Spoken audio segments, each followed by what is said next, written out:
Assalamualaikum warahmatullahi wabarakatuh. Bismillahirrahmanirrahim. Nganggit ingsun ing ikimatan jurumia halenunaken kawasa atawa ngalap berkah. Bismillahi kalawan nyebat jenengan Allah Ar-Rahmani, sifat Allah anu maparin nikmat ageng di dunia, Ar-Rahimi, sifat Allah anu maparin nikmat alit di akhirat. Ayeuna urang teraskeun anca anu kamari nyaeta kamari ngabahas hiji kalam, ngebahas kalam, kaduana bagian kalam, katiluna ciri isim. Ayeuna urang teraskeun kana kumaha carana nganyahokeun fiil. Mangga anu hoyong teras ngabandungan atau napi ngiringan ngaos atau napi bade ngalogat, mangga di klik subscribe sareng klik notifikasi loncengna ameh aya pemberitahuannya nya, khususna ka murang kali santri Nurul Iman DKM Cihaur. Umumna nama kasaha wae ka murang kali santri atau napi ka bapak-bapak orang tua anu murang kalina hoyong sina diajar ngaos kitab, mangga dipiwarang ningali ieu video. Urang mulai. Wa filu yuropu biqadwa sini wa sawfa wa ta'itani sisakina. Wa filu yuropu jeung ari kalima fiil yuropu eta bisa dikanyahokeun eta kalima fiil teh nyaeta biqad. Nyaeta biqad kalawan sah kaasupan lapad qad. Wasini jeung sakasupan sin tanpis wa saufa jeung sakasupan saufa. Wa taitani sisakinati jeung sok kaasupan ta tanis anu sukun. Alhasil kasimpulan tina ieu cara nganyahokeun kalima fiil teh tanya lamun dina maca kitab gunul atanapi dina Al-Qur'an, lamun urang hayang nyahokeun eta kalima fiil atau kalima isim, bedana nyaeta kalima fiil mah bisa dikanyahokeun lamun eta kalimah teh kaasupan memeh eta kalimat teh kaasupan lapad qad atawa kaasupan sin atawa kaasupan saufa atawa ditungtungna sok katempelan tak tanis anu sukun. Tak tanis sukun teh tak dipaeh kitu.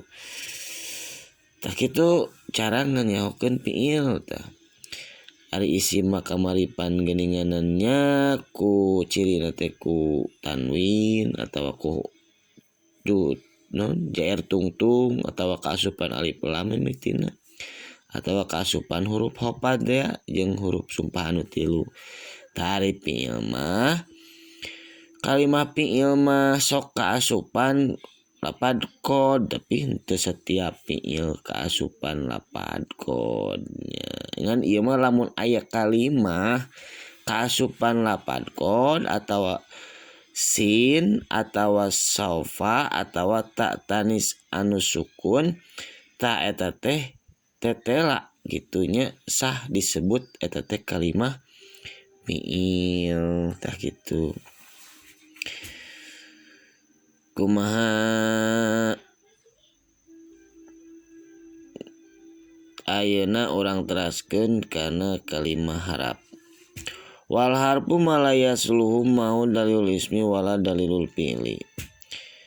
Jeung ari kalimah harap tah kalimah harap teh nyaeta malayasluhu ma'ahu dalilul ismi wala dalilul fi'li. Jadi ari kalimah harap mah nyaeta henteu pantes gitu. Teu pantes dicirian ku isim atau teu pantes dicirian ku fiil. Tapi sabalikna eta kalimah harap sok nyirian kana kalimah fiil jeung kana kalimah isim. Kitu tah ari kalimah harap mah. Jadi dina Al-Qur'an dina kitab dina naon wae anu bahasa Arab ya. Jadi ngan ukur 3 hiji isim kalimah teh 2 fiil 3 harap gitu. Berarti tanyaokeun kalimah harap mah ai kalimah harap teh merenannya lamun dina nu mabni mah nyaeta huruf hijaiyah alif ba ta sa jim ha kha tah terus dugi ka hamzah iya.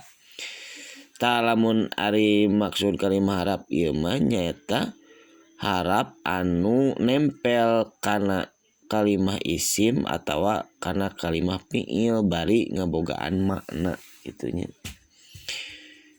Ngan nyaeta ciri kalimah harap mah sok jadi ciri jadi kalimah kana kalimah isim jeung sok jadi ciri oge kana kalimah fiil. Ngan ieu kalimah harap henteu pantes dicirian ku kalimah isim, teu pantes dicirian ku kalimah fiil. Tah seperti contohna seueur nya kalimah harap teh misalkeun cara kamari deui tah bismi tah bismi teh eta teh ba na teh pan harap jar. Nah jadi ciri keur kalimah isim ismi teh kalimah isim kusab naon kusab katempelan harap jar pan. Jadi harap mah sok nyirian kana kalimah isim. Terus cara harap oge sok nyirian kana kalimah fiil seperti kana fiil mudhari misalkeun ya taya mudharaah eta doroba yadribu tah iya na eta harap iya mudharaah. Terus dina tingkah nasab ku an masdariyah tah kitunya.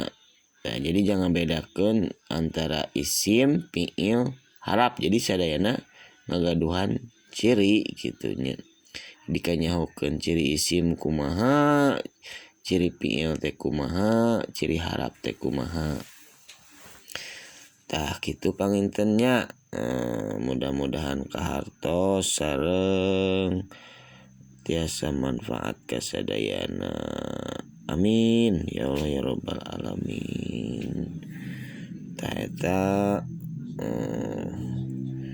pembahasan masalah nganyahokeun kalimah fiil jeung kalimah harap. Wallahu a'lam bishawab.